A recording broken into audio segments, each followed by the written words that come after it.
welcome Viktor Hovland to the interview room here at the Arnold Palmer Invitational presented by MasterCard. Viktor, currently number 2 in the FedEx Cup standings, highest position of any player in the field, coming off the Team 2 finish last week at the concession. Just some comments on your momentum and the strength of your game heading into this week. Yeah, the last few events have been very good. Just played some very solid golf. Getting a few more chips up and down, but I've just kind of improved all the different areas of my game, and I feel like that's why I've been so consistent lately. Awesome. And then you're making your 3rd start at Arnold Palmer's event. How much have you learned here and during your time on tour about his legacy?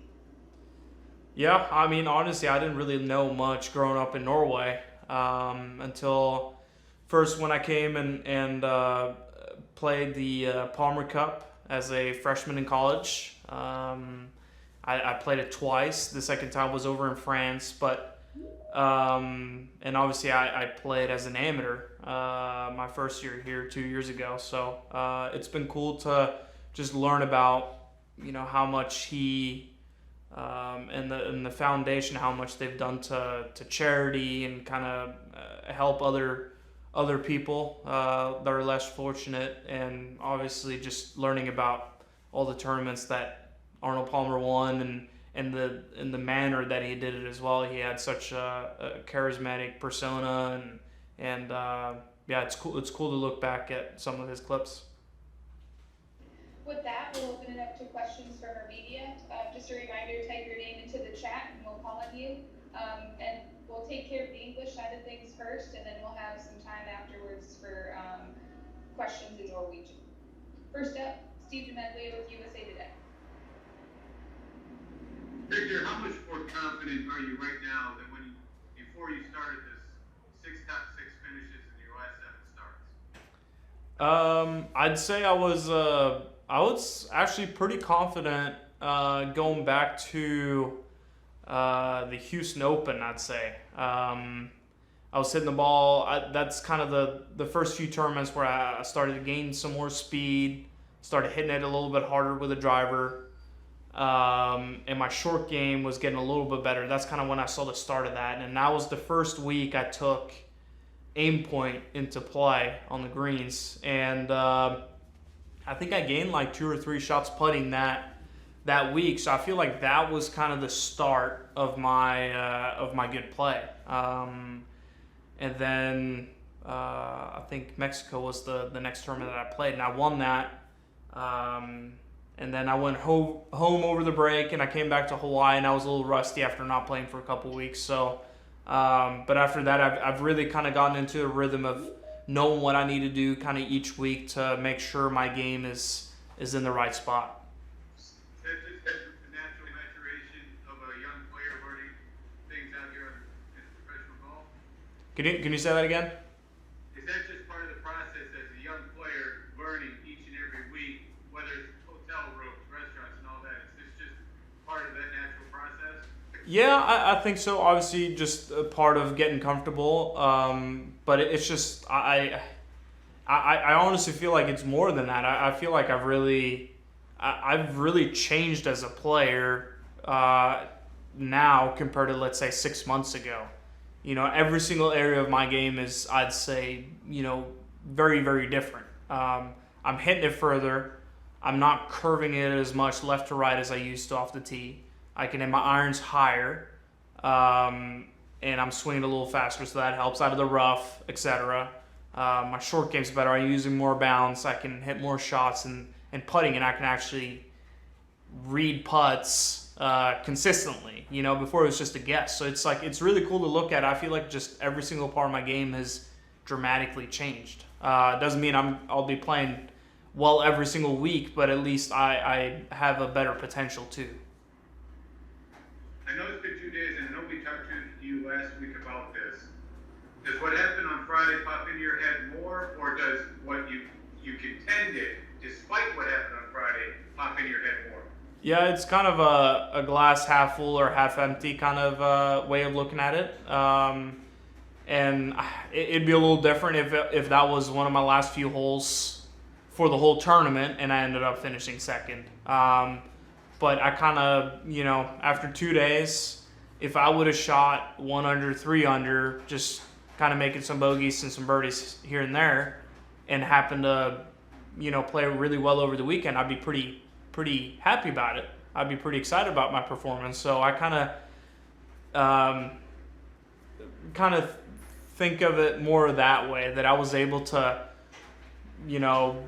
kind of make a disaster of that last hole the second day and still have a chance to win the tournament. That's kind of the overall takeaway. Thank you, sir. Next up, Michael Bamberger with golf.com. Thanks very much. Victor, do you know anybody who knew Arnold well? And if so, what was the most specific thing you picked up about Arnold from that person?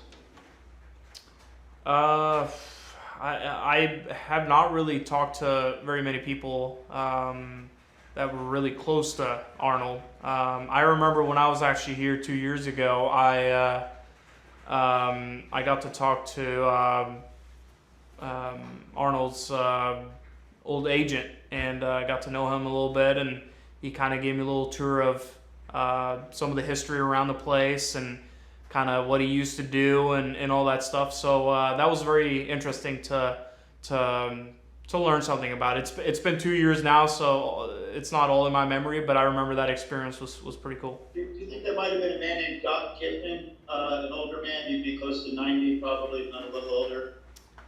Very formal, wearing a sports jacket, probably. Yes, that's 100% on.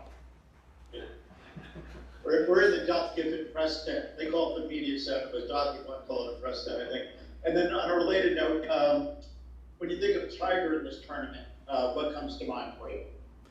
Yeah, he's won this tournament so many times, and in a very similar fashion. It's like it's hard to separate which year he did what. Which one did he throw his hat, or which one did he fist pump like this? He's got a lot of iconic memories out here, and I've certainly watched some of them when I was growing up. So it's a very cool spot, and especially with kind of how the holes are set up, a lot of water, some really tough holes. I mean, it's either make or break on some of those holes. It just kind of allows for a lot of cool kind of situations like that. That's great. Thank you very much. A few more questions on the English portion of it. Edgar Thompson with the Orlando Sentinel. Yeah, hey Victor. Sorry I can't access my camera. I'm going to drop the call otherwise. But thanks for doing this, man. A couple questions. First off, when you see Colin win last week and you're chasing, you guys, maybe it's a rivalry made up by the media or something, but he and Matthew seem to kind of be linked at least. Does that motivate you when you see him doing so well, and how do you guys draw off each other? I wouldn't say it's just Colin, specifically. I'd say any guy that wins, that's kind of motivating to see, because you want to be that guy the next week. No, it's Colin has obviously had an amazing start to his career, and he's a guy I enjoy being around. He's easy to root for, so it was cool to see him win. I'm a little disappointed I didn't give him a little better run for his money, but we can see if we can do a better job next time. And Bay Hill, the course was just played brutally last year. I was looking just now. You closed with a 77. You weren't alone. What do you remember about that in terms of where it ranked against the other courses you played last year, and what do you expect this week? Yeah, it's. I just remember even going a year back further when I played here my first time. I remember I played in the Monday Pro-Am, and the greens were soft. Golf course played long, but when the greens are soft, it's pretty gettable. And the greens were rolling about at 9, and that was one of the first PGA Tour events I played as an amateur. I think it was the third one, And I was like, is it going to be like this the whole week? I wasn't sure. And then, you make the cut and you get to Saturday. And, I mean, it's just a way different golf course. And last year, obviously, I think Terrell won at 4 under. I mean, it was just a beast. I think I made the cut on the number, and I shot even par the third day and just moved up a bunch of spots. So, especially with the pins, greens almost turned purple, and the wind starts howling. I mean, it's just a beast of a course, especially with so much water out there. Thank you.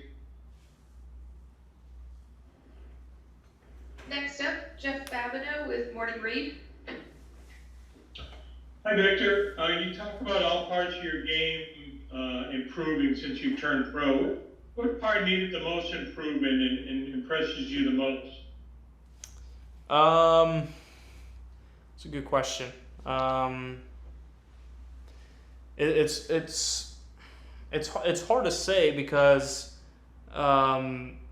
like I can answer it from a strokes gained perspective, and my ball striking was already good when I turned pro, so there wasn't a whole lot that I could really necessarily improve on. But the fact that I've gotten some more speed, I think really helps. Just not necessarily the weeks that I'm on and hitting it in the fairway, but even when I'm hitting poor shots and I'm in the rough, at least now I'm 15 or 20 yards further up in the rough, and I can actually, convert those misses into actually green hits on a golf course like this, where we're talking Bay Hill, where the rough is thick and length really does matter because you're not going to hit every single fairway. But it's really hard to say because like putting, I'm a way better putter right now than I was when I first turned pro, even though I'm going to have some weeks probably where I'm losing strokes, to the field for a given week, but at least I have a system now that I can kind of trust to putt well. Sometimes it doesn't work, but at least like I'm a lot closer to making the putts, even though I miss. So I don't know. I'd say aim points really helped me and just kind of the added speed. When you look back at that kid that used to hit balls into the abandoned airplane hank in Norway, how big were your dreams? I mean, when you've done so much already so early, how big were you dreaming at the time? That's a good question. I mean, I've always just kind of dreamt of nothing really specific. Just kind of, I want to play golf for a living. I'd love to just wake up and play golf every single day. I think that, that was kind of the dream. And I would have some older guys to look up to. Christopher Ventura was one of them. He's a couple of years older than me, and he was really, really good when I was younger. Obviously still is, but he was elite, and it was cool to kind of, look at the success that he had in the States before I went to Oklahoma State with him, and Henrik Bjornstad as the only or the first PGA Tour player to come out of Norway, just kind of watching him play. So I wanted to just kind of be a part of that in the future, but to what capacity, I didn't really specify it. Great, thank you. Last two here, Cameron Morfitt with PGAtour.com. Hey, Victor. Just a quick question about next week and the players. If you go down the rankings at the moment, there are only 2 of the top 20, Rory and Webb, who have won the Players' Championship, which is obviously a pretty big tournament. Do you think that's just a fluke? Do you think that that's going to start to change starting next week or next week and beyond?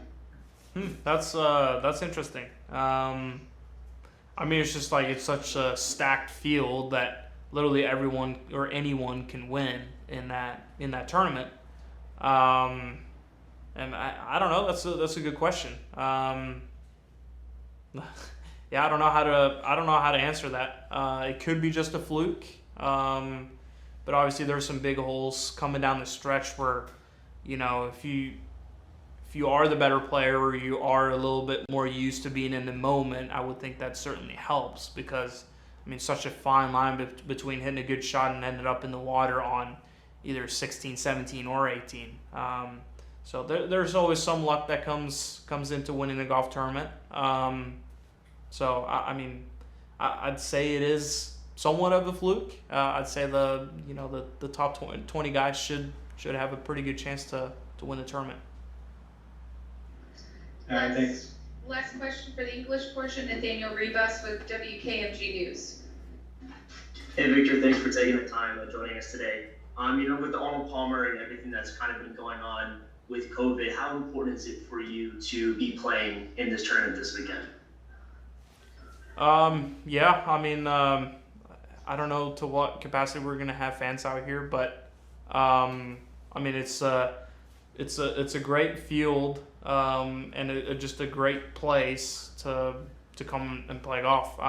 This is my third time here, and I haven't been pro very long, so for me to come back to a place where I've been before, that's kind of rare, and I have some good memories here, and even though it doesn't have the greatest place in the schedule, you might argue, I just thought it would really be good for me to come back here and play. And what are you looking forward to the most for this tournament this weekend? I mean, that's a good question. I got to see a buddy of mine that I haven't seen in a little while. He's from Norway. He's been down here for a little bit, so just kind of being able to hang out with him a little bit, and yeah, I mean, it's just another cool venue to play golf. I mean, there's so much that can happen out here on these holes, so hopefully I can avoid the 8s and just kind of play some good golf and maybe have a shot to win it this week. Thanks, Victor. With that, we'll pivot to the Norwegian portion of this. Simon Nessler with BG. Go ahead. Hallo, Victor. Hei sann. Hei sann. Ja, det har vært noen veldig gode uker for deg nå i det siste.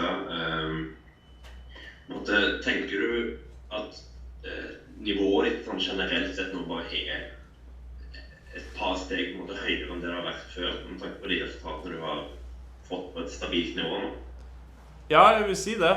Hvis du sammenligner med si 1 år siden til de siste månedene og til nå, så vil jeg si det er en ganske stor forskjell.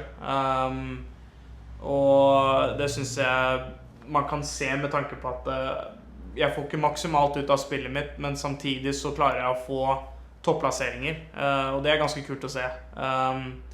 Nå skal det nok flere turneringer til for å finne ut, kan du si, hvor jeg virkelig ligger.